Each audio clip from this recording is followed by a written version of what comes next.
미국 콜로라도 산악지대 출신으로 폭설에 관한 한 전문가라 자부했던 그가 서울에서 목격한 광경은 그의 모든 상식을 뒤흔들어 놓았습니다. 도쿄 특파원 시절 5cm의 눈에도 마비되었던 도시를 보았던 그가 43cm의 폭설 속에서 마주한 서울의 모습은 과연 어떤 것이었을까요? 이건 단순한 제설 시스템이 아니다. 여기엔 우리가 몰랐던 무언가가 있다. 7년간의 CNN 기자 생활 동안 전 세계의 수많은 도시를 취재했던 그가 서울의 겨울 속에서 발견한 충격적인 진실. 그 현장으로 지금 함께 가보시겠습니다. 그 전에 잠깐 1초 만에 누를 수 있는 좋아요 버튼을 꾹 눌러주시면 영상 제작에 큰 힘이 됩니다. 그럼 바로 사연 시작하겠습니다. 안녕하세요. 저는 CNN 기상 전문 기자 주얼 로이드라고 합니다. 콜로라도 주립대학교 언론학과에서 공부하는 동안 기상재해가 지역사회에 미치는 영향에 깊은 관심을 가지게 되었어요. 자연스레 졸업 논문도 극한 기후 현상과 도시 인프라의 관계를 주제로 선택했죠. 콜로라도에서 자란 저에게 눈은 늘 삶의 일부였습니다. 어릴 적부터 겨울이면 도로가 마비되고 학교가 휴교하는 광경을 자주 목격했었어요. CNN 입사 후에는 자연스럽게 기상 관련 재해를 전문적으로 다루는 기자의 길을 걷게 되었죠. 7년간의 기자 생활 동안 전 세계의 다양한 기상재해 현장을 취재했고 그 중에서도 폭설 대응 시스템은 제 주요 관심사였어요. 이번 서울의 폭설 현장을 취재하면서 제가 콜로라도에서 보낸 20여 년의 시간과 도쿄 특파원 시절의 경험이 자연스레 떠올랐습니다. 콜로라도는 미국에서도 폭설로 유명한 지역인데요. 겨울이면 수시로 내리는 폭설로 인해 도로가 마비되고 학교가 휴교하는 일이 다반사였죠. 어린 시절 창밖으로 내리는 폭설을 바라보며 걱정스러웠던 부모님의 한숨 소리가 아직도 생생합니다. 제설 시스템이 있었지만 넓은 도로와 분산된 거주 지역 때문에 효율적인 대응이 쉽지 않았어요. 도로에 쌓인 눈이 녹지 않아 며칠씩 통행이 불가능한 지역도 많았고 이는 제가 기자가 된 후에도 여전히 해결되지 않은 문제였죠. 고등학교 시절에는 폭설로 인해 2일 동안 집에 갇혀 있었던 경험도 있습니다. 그때 느꼈던 무력감과 불안감은 지금도 잊을 수 없네요. 우리 가족뿐만 아니라 이웃들도 모두 같은 상황이었는데 서로 도울 수도 없는 답답한 상황이 이어졌어요. 지난해 도쿄 특파원으로 근무하던 시절에도 폭설 상황을 경험했습니다. 5cm 정도의 적설량에도 전철이 멈추고 도로가 통제되는 모습을 보며 세계 최첨단 도시라 불리는 도쿄의 한계를 목격했죠. 당시 제설 작업은 뒤늦게 시작되었고 체계적이지 못한 대응으로 인해 도시 기능이 마비되는 상황이 이어졌어요. 도쿄의 혼잡한 거리에서 발이 묶인 채 어찌할 줄 몰라 하는 시민들의 모습은 마치 제 어린 시절 콜로라도의 기억을 떠올리게 했습니다. G7 국가인 일본의 수도에서도 자연의 위력 앞에서는 속수무책일 수 있다는 것을 다시 한번 깨달은 순간이었어요. 이러한 경험을 가진 제가 서울로 취재를 온 후 첫 겨울 폭설 대비 현장을 취재하면서 깊은 인상을 받았었어요.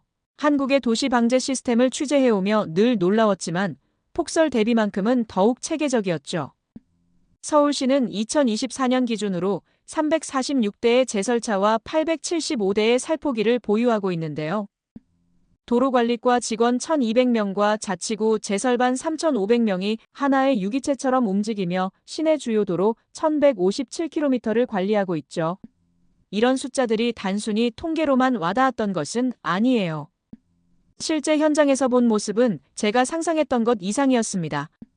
가장 인상 깊었던 것은 기상예보와 제설 시스템의 놀라운 연계성이에요.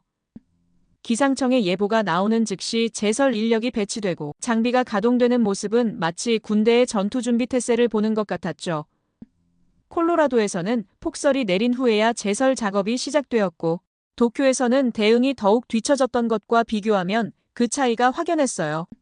서울의 제설 시스템은 단순히 장비와 인력의 숫자가 아닌 그것을 효율적으로 운용하는 시스템에서 차별화되어 기상예보부터 제설 작업 완료까지 하나의 흐름으로 이어지는 과정이 마치 정교한 시계처럼 움직이는 걸 보며 왜 서울이 세계에서 가장 효율적인 도시 중 하나로 꼽히는지 이해할 수 있었어요. 제가 콜로라도에서 보았던 산발적인 제설 작업이나 도쿄에서 경험했던 미흡한 대응과는 확연히 다른 모습이에요.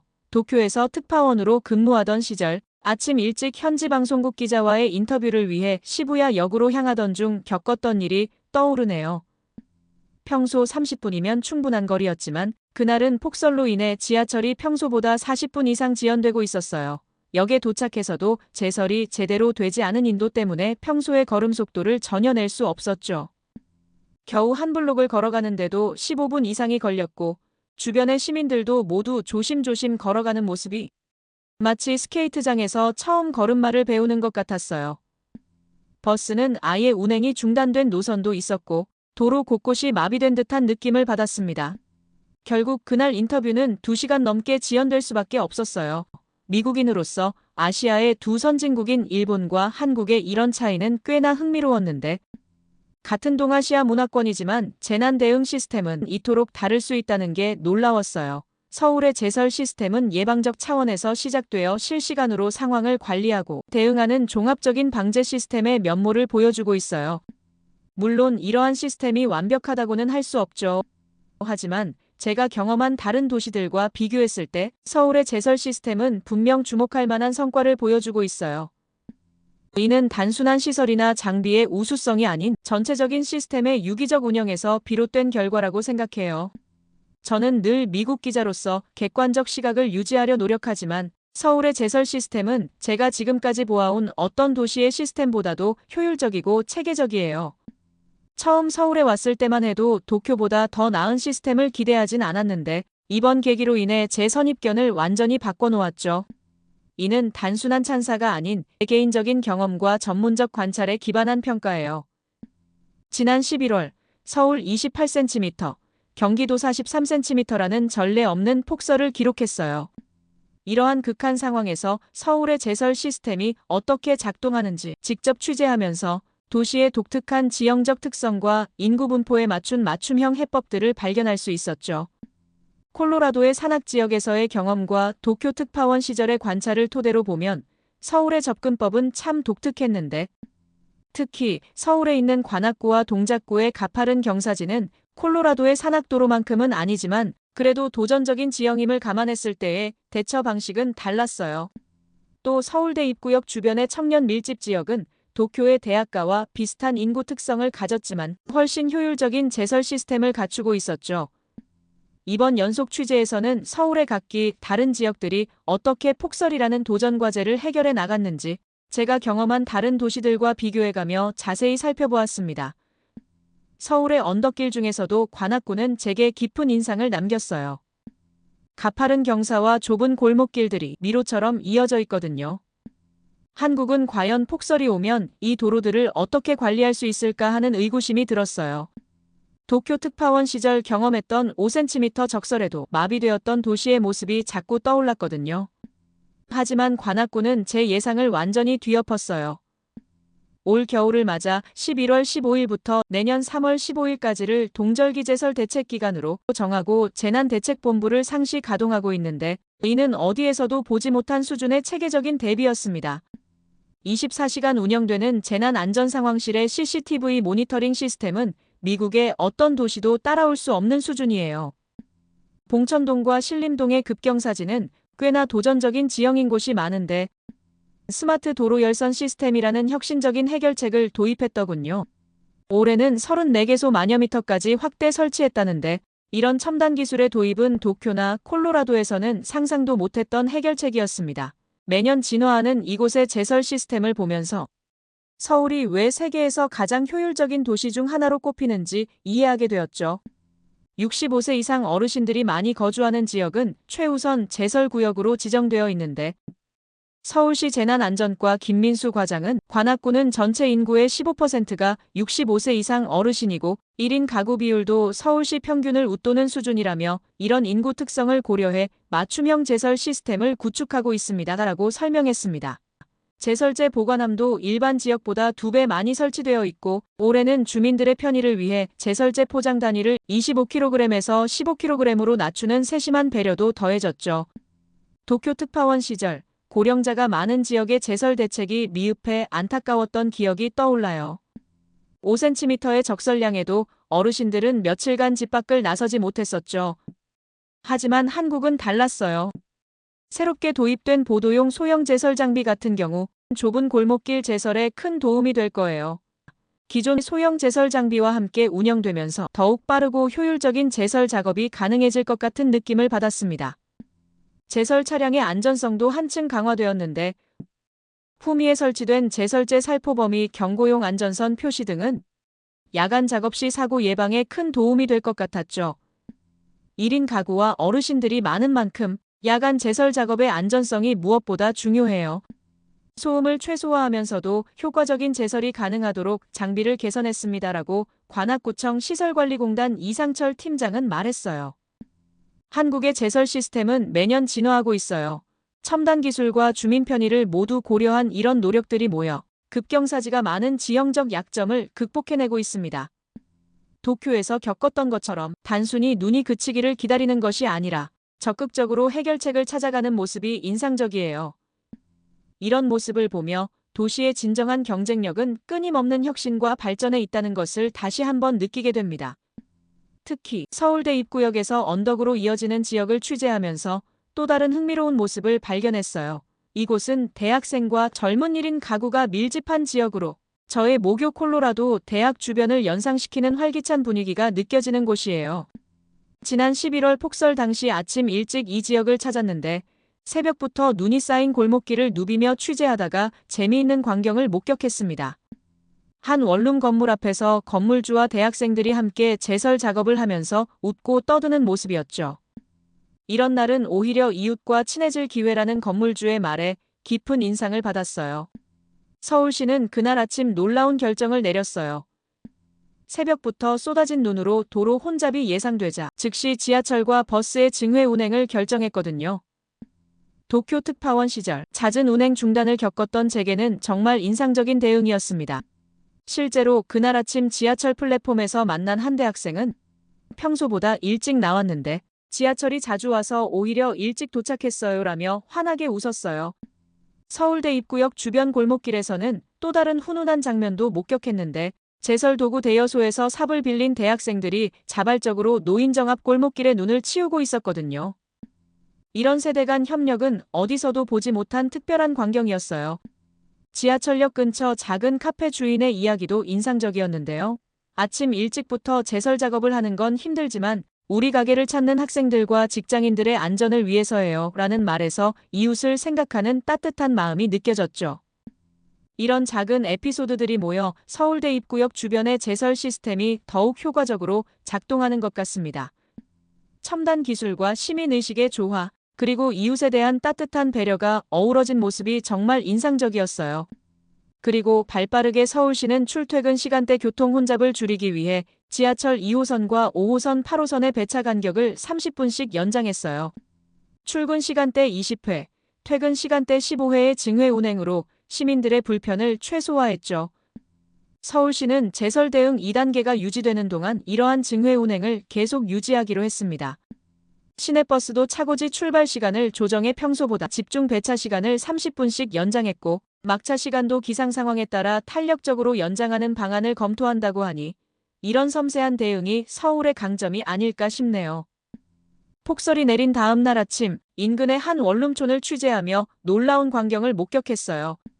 아침 수업을 위해 서둘러 나서는 학생들을 위해 건물주들이 미리 나와 골목길 제설 작업을 하고 계셨거든요. 도쿄 특파원 시절에는 건물주들이 자신의 건물 앞조차 치우지 않아 안타까웠는데 이곳의 건물주들은 오히려 먼저 나서서 학생들의 안전을 걱정하고 있었어요. 젊은이들이 많이 사는 이 지역의 또 다른 특징은 스마트폰 앱을 활용한 교통정보 활용률이 높다는 점인데 실시간으로 제공되는 대중교통 정보 덕분에 폭설 속에서도 큰 혼란 없이 일상을 이어갈 수 있었다고 해요. 도쿄에서는 정보 제공이 늦어 시민들이 혼란을 겪었던 것과는 대조적이었죠. 서울의 이런 모습을 보며 첨단 기술과 시민의식의 조화가 얼마나 중요한지 다시 한번 생각하게 되었어요.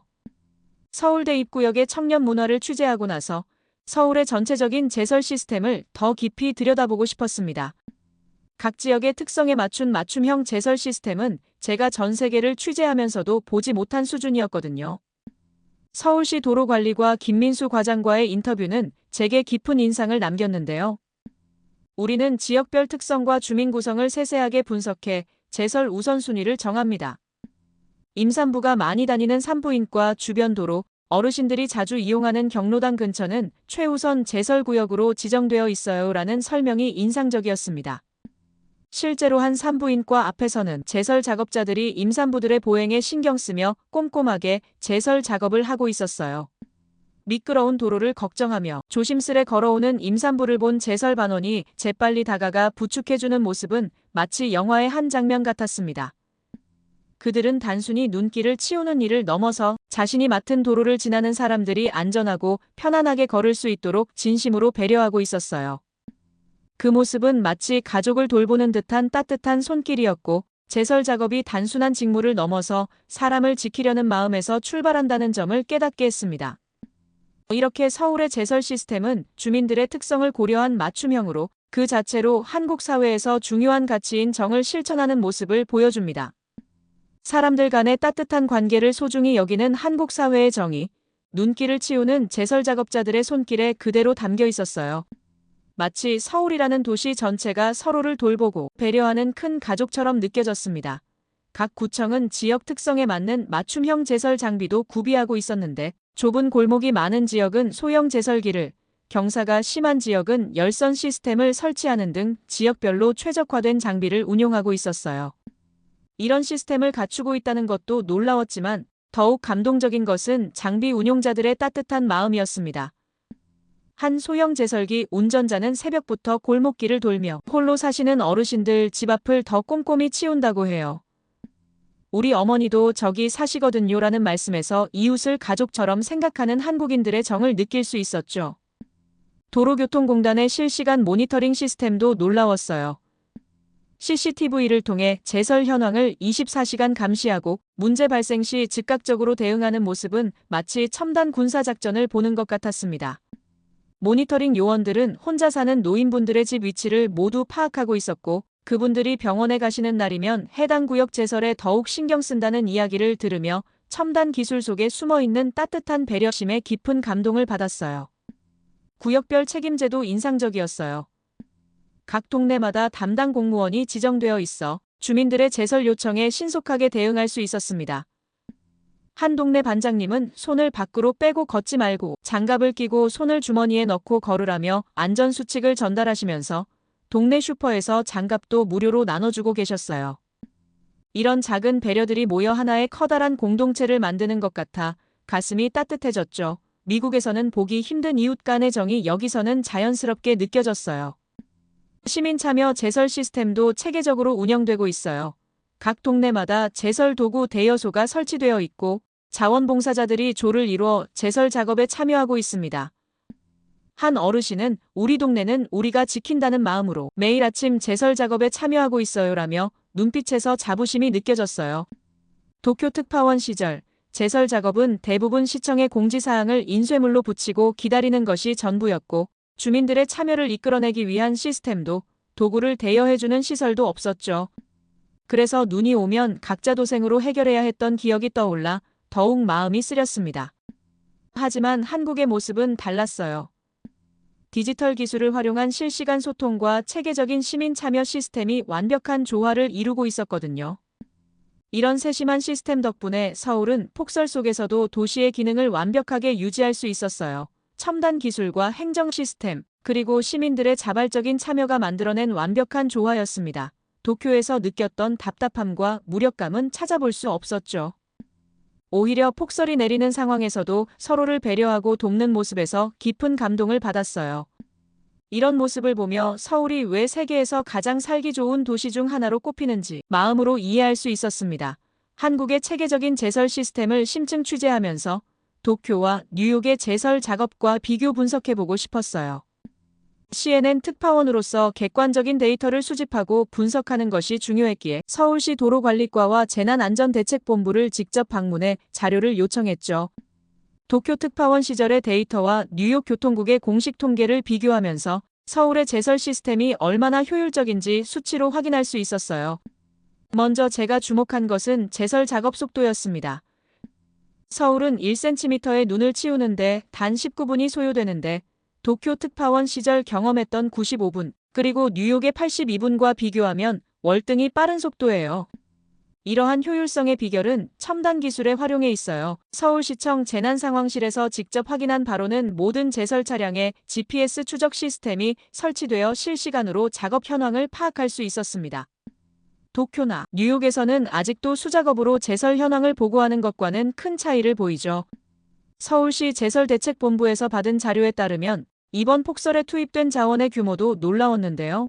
염화칼슘 8,000톤과 모래주머니 4,000개가 사용되었고 공무원 3만여 명이 제설 작업에 참여했다고 합니다.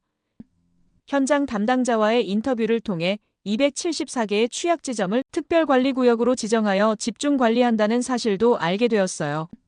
이런 세세한 데이터들을 수집하면서 서울의 제설 시스템이 얼마나 과학적이고 체계적인지 실감할 수 있었습니다. 스마트한 관리 시스템 덕분에 장비 유지 비용도 크게 절감되었다고 해요. 미국이나 일본의 주요 도시들이 연간 제설 예산의 70%에서 80%를 장비 유지에 사용하는 것과 달리 서울은 30% 수준으로 비용을 낮추는 데 성공했어요. 여기서 더욱 놀라웠던 것은 절감된 예산을 지역 노인 일자리 창출에 활용한다는 점이었습니다. 제설 작업에 참여하시는 어르신들이 우리 동네는 우리가 지킨다는 자부심으로 일하시는 모습에서 한국만의 공동체 의식을 느낄 수 있었죠. 그리고 무엇보다 체계적인 것은 비상대응 시스템이었는데 적설량 5cm를 기준으로 자동 비상발령 체계가 가동되는 것을 보면서 이는 도쿄나 뉴욕의 수동적 대응과는 확연히 구분되는 부분이었습니다. 새벽 시간임에도 제설 작업자들이 서로 격려하며 힘을 모으는 모습, 작업을 마치고 따뜻한 어묵 국물을 나누는 정겨운 풍경은 제가 미국이나 일본에서는 결코 보지 못했던 광경이었어요. 숫자로 표현될 수 없는 이런 따뜻한 정이야말로 한국 제설 시스템에 숨겨진 힘이 아닐까 생각합니다. 이렇게 데이터로 한국의 제설 시스템을 분석하면서 숫자 너머에 있는 더 큰 가치를 발견할 수 있었어요. 43cm라는 기록적인 폭설 속에서도 도시의 기능이 정상적으로 유지되었다는 것은 단순한 통계 이상의 의미를 가집니다. 24시간 실시간으로 운영되는 모니터링 시스템은 마치 도시의 심장박동을 지켜보는 것 같았어요. 서울시 재난상황실에서는 직원들이 교대로 쪽잠을 자면서도 모니터를 놓지 않았습니다. 한 직원은 따뜻한 커피와 도시락을 나누며 우리가 깨어 있어야 시민들이 편히 잘 수 있죠 라고 말했는데 그 순간 제 마음 한켠이 뭉클해졌어요. 시민들의 자발적인 제설 참여 문화는 더욱 깊은 감동을 주었습니다. 한밤중에도 골목길에서는 이웃들이 3-3-5-5 모여 제설 작업을 하고 있었어요. 심야 시간임에도 24시간 편의점 직원들이 가게 앞 보도에 눈을 치우고 출근길 시민들을 위해 따뜻한 커피를 미리 준비하는 모습도 인상적이었으며 이런 작은 배려와 정성이 모여 거대한 폭설도 이겨낼 수 있는 힘이 되는 것 같아요. 도시 전체가 마치 하나의 유기체처럼 움직이는 모습도 인상적이었어요. 제설 차량과 시민들, 공무원들이 각자의 위치에서 최선을 다하는 모습은 마치 잘 짜인 오케스트라 같았습니다. 대중교통이 정상 운행을 유지한다는 것은 도시의 생명선을 지키는 일이었어요. 콜로라도에서는 몇 센티미터의 눈만 와도 대중교통이 마비되곤 했는데 서울은 달랐습니다. 폭설 속에서도 시민들의 발이 되어주는 대중교통의 모습에서 한국의 저력을 느낄 수 있었어요. 취약계층을 위한 맞춤형 제설 지원은 도시의 성숙도를 보여주는 척도였고 어르신과 장애인, 임산부를 위한 세심한 배려는 선진 도시의 진정한 모습을 보여줬죠. 이것이야말로 진정한 스마트시티의 모습이 아닐까요? 이번 폭설 취재를 마무리하며 서울이 보여준 미래 도시의 모습을 전 세계에 알릴 수 있어 기쁩니다. 제 이야기를 끝까지 들어주셔서 감사합니다. 모두 안녕히 계세요. 오늘의 사연 어떻게 들으셨나요? CNN 기자 주얼 로이드가 취재하면서 한국이 보여준 공동체 의식과 행동력은 단순히 한 나라의 이야기가 아니라 전 세계가 배우고 참고해야 할 귀중한 교훈이라고 생각합니다. 이번 한국의 사례에 대해 어떻게 생각하시나요? 여러분 생각을 아래 댓글에 남겨주세요. 그리고 감동적인 사연을 주변 사람들과 공유하고 함께 이야기 나눠보세요. 마지막으로 1초밖에 걸리지 않는 구독과 좋아요, 알림 설정은 영상 제작에 큰 힘이 됩니다. 지금까지 감동을 담아 여러분께 진심을 전하는 감동담기였습니다. 오늘 하루도 행복한 하루 보내세요.